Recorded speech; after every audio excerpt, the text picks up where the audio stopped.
नमस्कार, खबरों का पंचनामा देख रहे हैं आप। मैं हूं आपके साथ पूजा। हम लेकर आए हैं देश और दुनिया की 5 बड़ी खबरें, जिसमें चर्चा के लिए मेरे साथ स्टूडियो में मौजूद हैं कैपिटल टीवी के editor in chief doctor Manish Kumar. Doctor साहब, बहुत बहुत स्वागत है आपका। धन्यवाद। सबसे पहले नजर हेडलाइंस पर।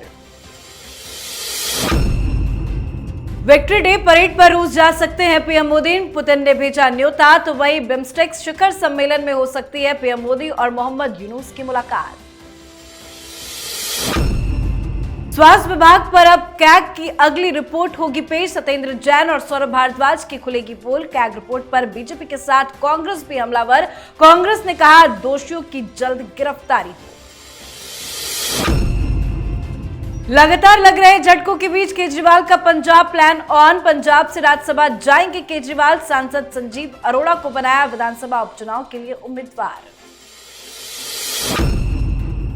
बिहार में चुनाव से पहले तैयारियां तेज। नीतीश कैबिनेट का हुआ विस्तार। बीजेपी के 7 विधायकों ने ली मंत्री पद की शपथ। सीएम नीतीश भी रहे मौजूद।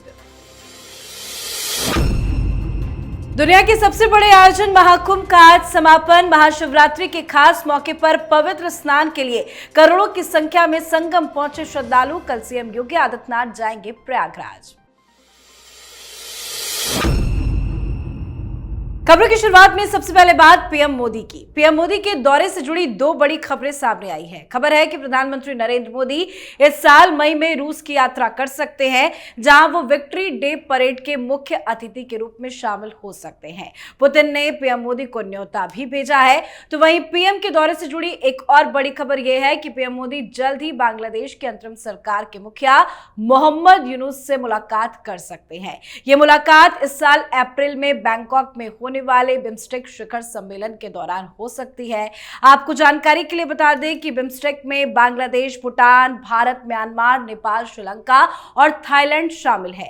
यह समूह बंगाल की खाड़ी से सटे इन देशों के बीच तकनीकी, आर्थिक समेत कई क्षेत्रों में सहयोग की पहल है। हालांकि बांग्लादेश के नेता पूरी कोशिश कर रहे हैं कि एक बार पीएम मोदी से यूनुस की मुलाकात इसी दौरान हो जाए। ऐसी ही कोशिश रूस के कजान शहर में हुई ब्रिक्स समिट के दौरान भी की गई थी, लेकिन यूनुस के पहुंचने से पहले ही पीएम मोदी वहां से निकल गए थे। अब पीएम मोदी यूनुस को कितना भाव इस बार देते हैं, देखना दिलचस्प होगा। क्या लगता है, पीएम मोदी मुलाकात करेंगे यूनुस से? देखिए, जो सबसे पहली खबर जो है वो एक भारतीय होने के नाते गर्व की बात है कि विक्ट्री डे परेड पे प्रधानमंत्री हिंदुस्तान के वो चीफ गेस्ट बन के जाएंगे। उनको न्योता दिया गया है। तो एक तो बात ये हो गई। ये डॉक्टर यूनुस, ये तो हालत खराब है इनकी। ये प्रधानमंत्री मोदी से गिड़गिड़ाने के अलावा कुछ नहीं कर सकते। प्रधानमंत्री अगर मौका दे दे, भाई 5 मिनट में अपनी बातें कह दो, तो 5 मिनट वो माफी मांगता रहेगा। कारण ये नहीं कि डॉक्टर यूनुस सुधर गया है। डॉक्टर यूनुस एक दलदल में फंस गया है और हिंदुस्तान ही उसको बाहर निकाल सकता है। This is the only chance for him. क्योंकि राष्ट्रपति डोनाल्ड ट्रंप ने अमेरिका के मीटिंग के दौरान साफ साफ कह दिया था कि हमने प्रधानमंत्री के हवाले कर दिया ये बांग्लादेश का मामला, इनको जो करना है वो करें। लेकिन प्रॉब्लम क्या हो रही है? प्रॉब्लम नहीं खड़ी हो गई है। प्रेस कॉन्फ्रेंस किया गया है आर्मी चीफ के द्वारा। वो बोल रहे हैं कि बहुत 5-7 महीने से बहुत हो गया, इनफ इज इनफ। ये तमाशा चलता रहेगा तो देश की एकता और देश की संप्रभुता, unity and sovereignty of Bangladesh, वो खत्म हो जाएगा।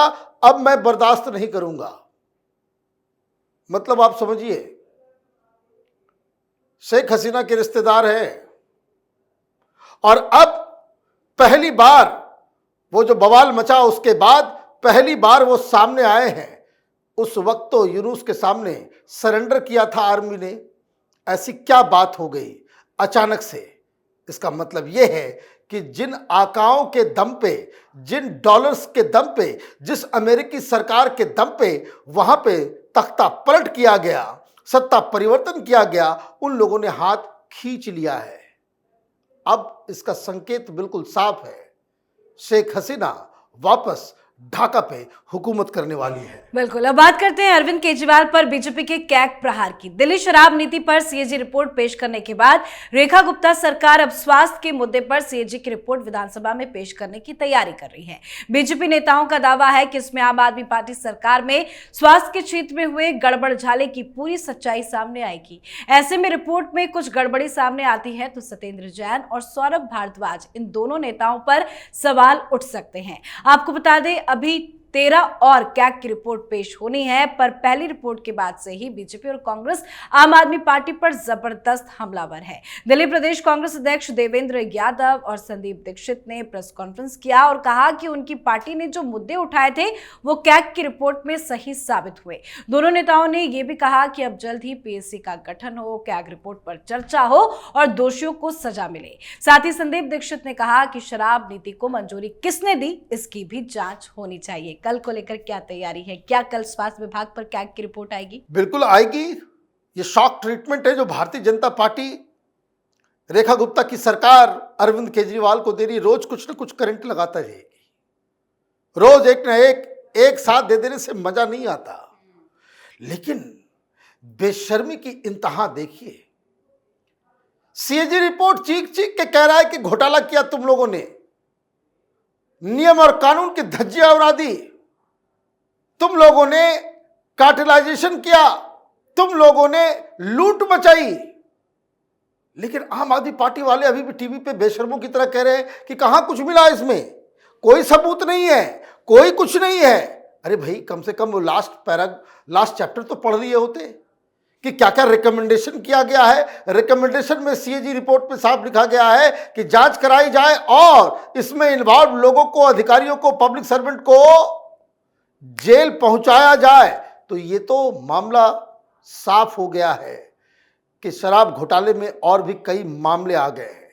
आपने कांग्रेस की बात की, मैं हमेशा से कहता हूं शराब घोटाले को उजागर करने वाली कांग्रेस पार्टी है और आज भी उन्होंने इस सीएजी रिपोर्ट से एक बड़ा मामला उठाया। उन्होंने कहा कि जो बात हम लोग कहते आ रहे हैं, जिस दिन कैपिटल टीवी के दर्शकों को मैं बहुत पहले से बता रहा हूं कि ये घोटाला खत्म नहीं हुआ है, घोटाला चल ही रहा है, बहुत सारे प्रोमिनेंट ब्रांड लीकर के वो दिल्ली में नहीं मिल रहे हैं। आज संदीप दीक्षित ने कहा कि जो ब्रांड्स के शराब मिल रहे हैं और जिसको बैन कर दिया गया है, जो उपलब्ध नहीं है, उसमें फर्क यह है कि जो डिस्टिलरीज पंजाब में लगे हुए हैं, पंजाब की कंपनियां हैं, उसके शराब को तो बेचा जा रहा है, लेकिन जो बाहर दूसरे राज्यों में जो डिस्टिलरीज है, जो कंपनीज है, उसको दिल्ली में अभी भी वर्जित कर रखा है। तो ये भी जांच का एक विषय है कि कहीं पंजाब में ये घोटाला एक्सटेंशन में तो नहीं चला गया। तो देखिए कि जो लोग भ्रष्टाचार को खत्म करने आए थे वो सर से पांव तक भ्रष्टाचार में डूबे पाए गए जी।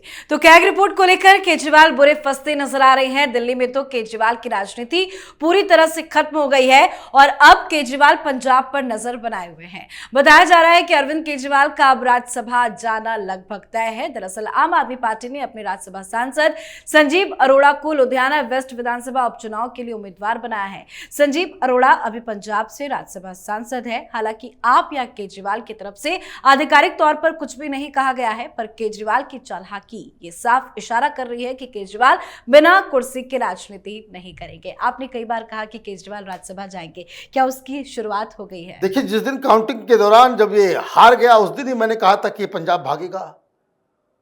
बिना कुर्सी और बिना लुटियन में घर चाहिए इसको, लॉन वाला। राज्यसभा ये जाएगा और कई सारे लोग कह रहे हैं कि भाई राज्यसभा जाना तय है। इतनी भी हड़बड़ाहट नहीं होनी चाहिए। लुधियाना में जो स्थिति है, जिस तरह की एंटी इनकम्बेंसी दिल्ली में है, उससे कहीं ज्यादा एंटी इनकम्बेंसी लुधियाना में है। आप अपने राज्यसभा सांसद अरोड़ा को आप वहां लड़वा रहे हो, ये कह के कि तुम वहां जीतोगे, तुमको मंत्री बनाया जाएगा और उसके बाद तुम राज्यसभा का इस्तीफा दे दो। सवाल मेरा बहुत ही सिंपल है। अगर लुधियाना सीट कांग्रेस पार्टी जीत गई, आम आदमी पार्टी हार गई, फिर ये आदमी तो इस्तीफा नहीं देगा, तो ये कहानी अभी और पेचीदा हो रही है। एक बात मैं जरूर कहूंगा, राजनीति में इतना भी कोई गिरा हुआ हो हमने नहीं देखा, हमने नहीं देखा। आपको हार स्वीकार करना चाहिए और यह भी देखना जरूरी होगा कि क्या सुप्रीम कोर्ट, इलेक्शन कमीशन, केंद्र सरकार इन गिरगिटों को इस तरह का मौका दे। भाई अभी तक तो अभी आप दिल्ली के वोटर हो, दिल्ली के निवासी हो, आप फर्जीवाड़ा कर लोगे, फॉल्स रेजिडेंशियल सर्टिफिकेट बनाना पड़ेगा पंजाब से आने के लिए राज्यसभा में। राज्यसभा के लिए, लोकसभा में तो कोई आदमी कहीं से भी लड़ सकता है, राज्यसभा में ये जरूरी है कि वो व्यक्ति का रेजिडेंशियल एड्रेस वो उस राज्य का हो जिस जगह से जाए। तो ये सारा फर्जीवाड़ा करेगा, ये लानत है। अरविंद केजरीवाल, तुम्हारी राजनीति के ऊपर, तुमने हिंदुस्तान में राजनीति को साफ सुथरा करने का वादा किया था और सारी गंदगी तुमने इस 10 साल में हिंदुस्तान की राजनीति में मचा दी। जी, अब बात बिहार की राजनीति की। बिहार में चुनावी बयार बहने लगी है, सियासी हलचल भी जबरदस्त तेज है। वजह है नीतीश सरकार का कैबिनेट विस्तार। जी हां, आज बिहार में चुनाव से पहले नीतीश कैबिनेट का विस्तार हुआ है। अब बिहार सरकार में 37 मंत्री हो गए हैं। राज्यपाल आरिफ मोहम्मद खान ने राजभवन में बीजेपी के सभी 7 विधायकों को मंत्री पद की शपथ दिलाई। बीजेपी कोटे से मंत्री पद की शपथ लेने वाले विधायकों में संजय सरावगी, सुनील कुमार, जवेश मिश्रा, कृष्ण कुमार मंटू, विजय मंडल, राजू सिंह और मोतीलाल प्रसाद शामिल हैं। इन सभी विधायकों का अपने अपने क्षेत्रों में अच्छा प्रभाव भी है। शपथ के कार्यक्रम में सीएम नीतीश भी मौजूद रहे हैं।